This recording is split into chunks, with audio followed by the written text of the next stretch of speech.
Olá pessoal, boa noite. Professor Vitor aqui falando. Mais uma aula da nossa disciplina de Física Geral e Experimental Energia, né?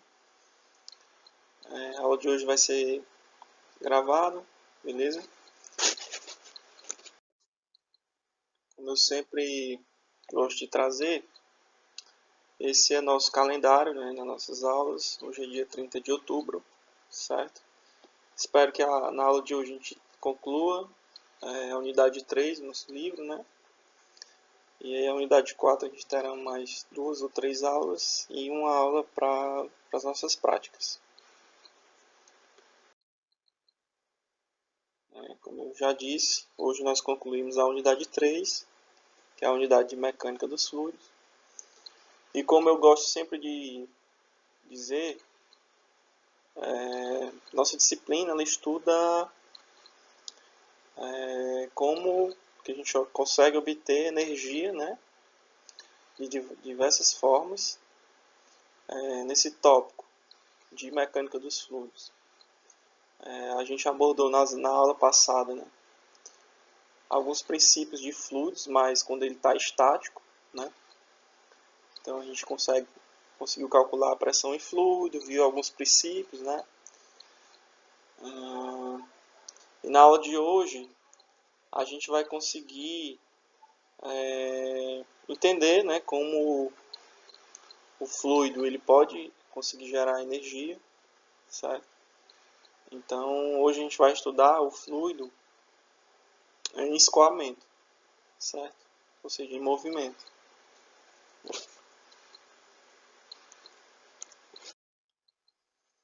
Bom, então na aula de hoje até denominei aqui de hidrodinâmica, certo? Porque a gente vai ver realmente os fluidos em movimento. E aí, pessoal, a gente tem que ter 3 princípios, certo? São 3 premissas que nós vamos usar para fazer os cálculos dessa unidade, certo? A primeira premissa é que o fluxo ele é laminar. O que significa isso? Na mecânica dos fluidos, a gente tem 2 tipos de regime. A gente tem o fluxo laminar e temos o fluxo turbulento. Então, dependendo da velocidade que o fluido está se movimentando, ele tem um tipo de movimento. Então, aqui na nossa, né, são fluidos que movimentam de forma mais lenta. Então, ele tem um fluxo assim, mais contínuo, mais laminar, certo? E aí, quando a gente tiver fluxo turbulento, é outro tipo de cálculo. E aí, geralmente, na engenharia civil, no curso, né, de graduação, a gente não se aprofunda tanto nesse tipo de regime. Vai mais quando a gente entra nas especializações e a nível de mestrado e doutorado. Certo? O nosso fluido aqui, para esse cálculo, ele é não viscoso. Ou viscosidade ideal. O que é isso, professor? O que é a viscosidade? A viscosidade, pessoal, é a velocidade com o fluido ele se desloca de um ponto A para um ponto B. Então, vamos supor, você derrama um vidro de mel e aí você inclina esse vidro, né? E aí o mel ele vai escoar, mas ele escoa de forma mais lenta. Se você comparar com a água, né? A água ela é menos viscosa, então a rapidez, né, desse deslocamento dela é maior. Mas a água também tem a sua viscosidade, certo? Mas a gente considera aqui para os nossos cálculos que essa viscosidade ela é ideal, certo?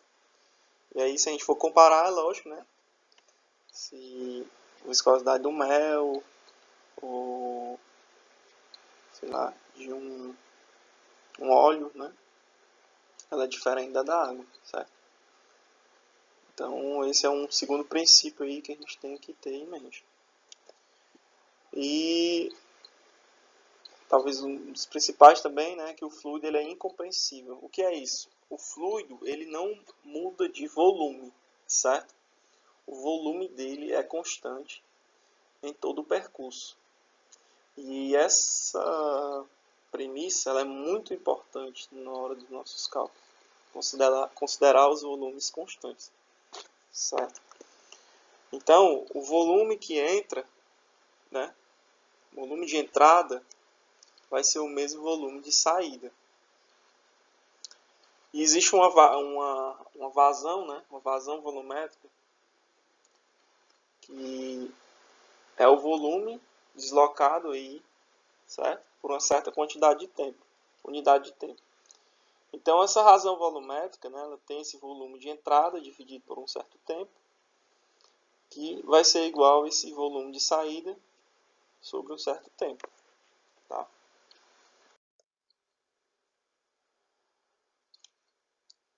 Então, aí repetindo, a gente chama razão volumétrica. E aí vamos supor que a gente tem um tubo, como esse aqui da imagem. E aí entra uma certa quantidade de líquido aqui, né? Vamos usar água, por exemplo. E aí esse mesmo volume de entrada aqui vai ser o mesmo volume de saída aqui, certo? E esse deslocamento aqui foi feito por uma unidade de tempo, certo? E a gente chama isso de razão volumétrica. Ou a gente pode também chamar de vazão, certo? E aí, essa velocidade, certo? Qual é a definição de velocidade? Aliás, qual é a definição de volume? Volume é uma área, né, por uma certa altura ou um certo comprimento aqui. Se a gente for calcular o volume desse tubo, por exemplo, a gente pega a área aqui da seção transversal desse tubo e multiplica por esse comprimento. A gente pode chamar isso aqui de ΔX, certo? A gente chama isso aqui de ΔX. E aí a área vezes o volume, a área vezes esse deslocamento, vai ser o volume desse tubo. Se eu reescrever o volume, né, eu deixar ele em função da área e desse deslocamento dx aqui, vou repetir a nossa equação, tá? E aí, pergunto a vocês, o que é essa variação dx sobre a variação dt, né, de tempo? É o que a gente conhece como velocidade. Então, a razão volumétrica, né, vai ser a área multiplicado pela velocidade do fluido, certo? Ou a vazão, certo? Vai ser a área vezes a velocidade. E aí essa vazão ela é descrita no sistema internacional com unidade de metro cúbico por segundo.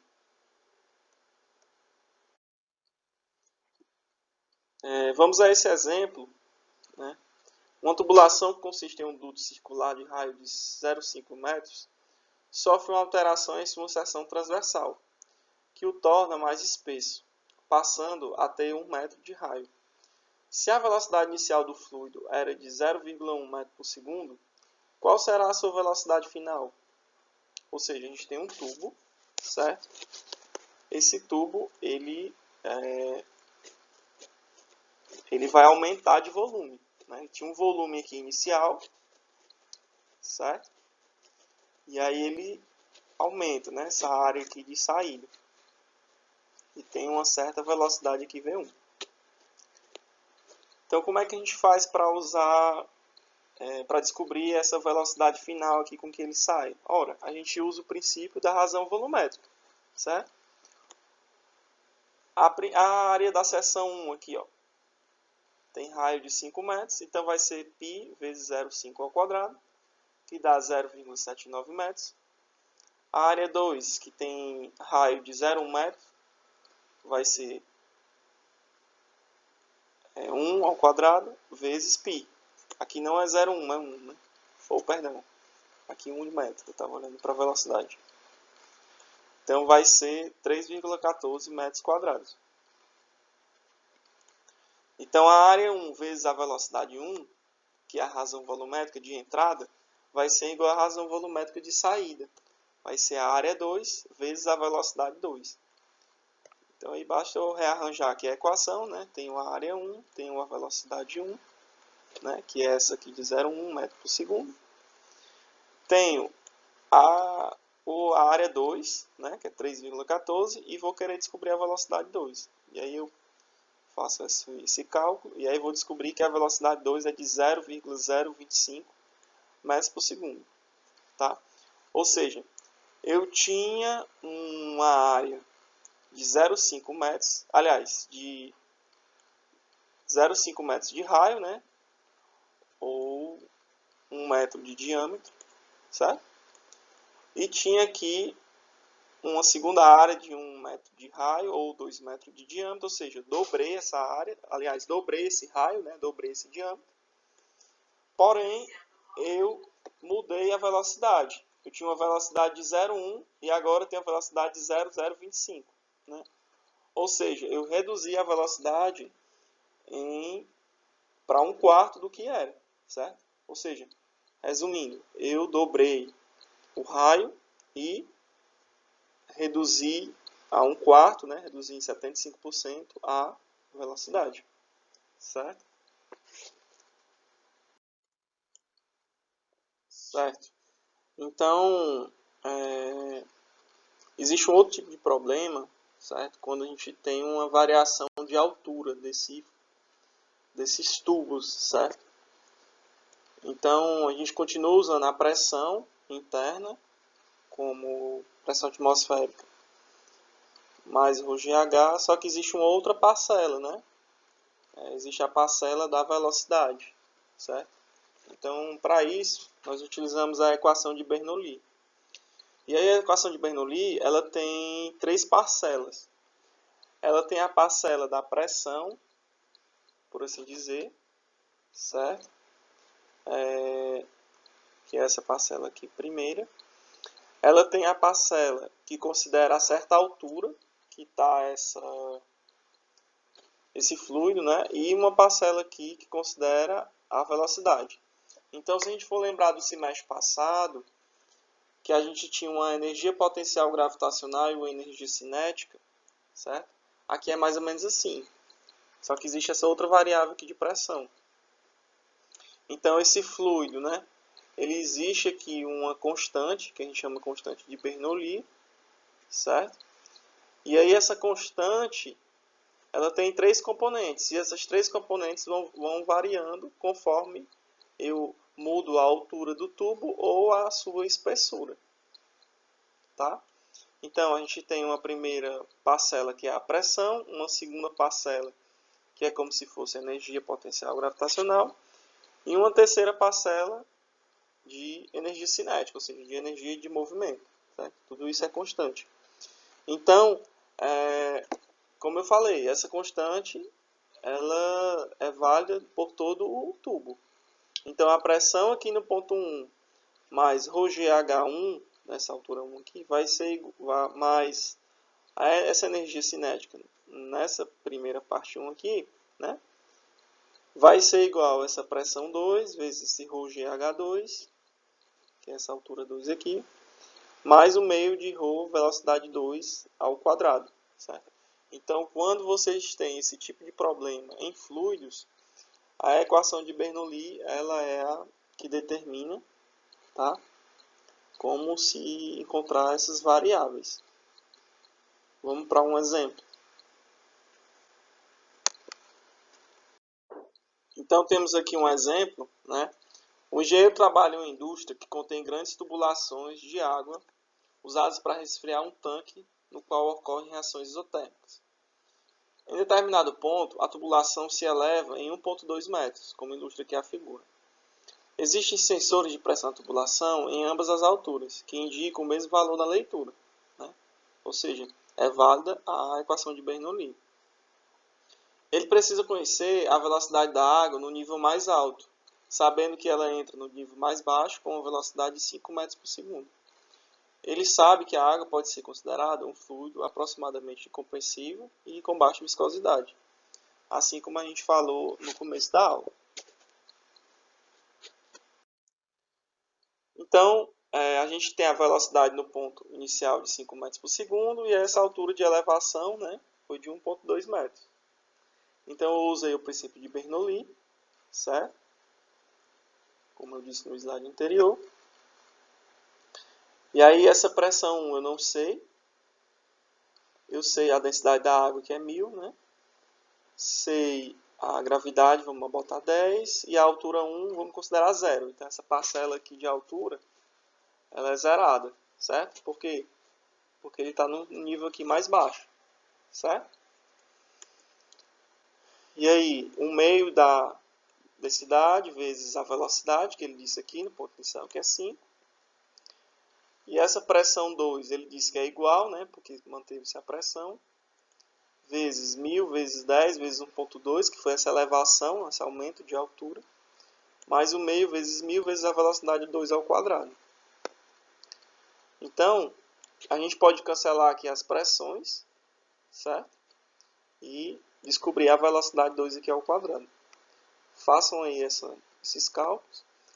Vocês vão descobrir que essa velocidade 2 vai ser igual a 1 metro por segundo. Certo? Bom, pessoal, então por hoje é só. Somente uma seção aí do nosso livro, né, para terminar essa unidade. E quaisquer dúvidas, vocês podem mandar um e-mail para mim ou falar comigo pelo WhatsApp. Beleza? Um abraço.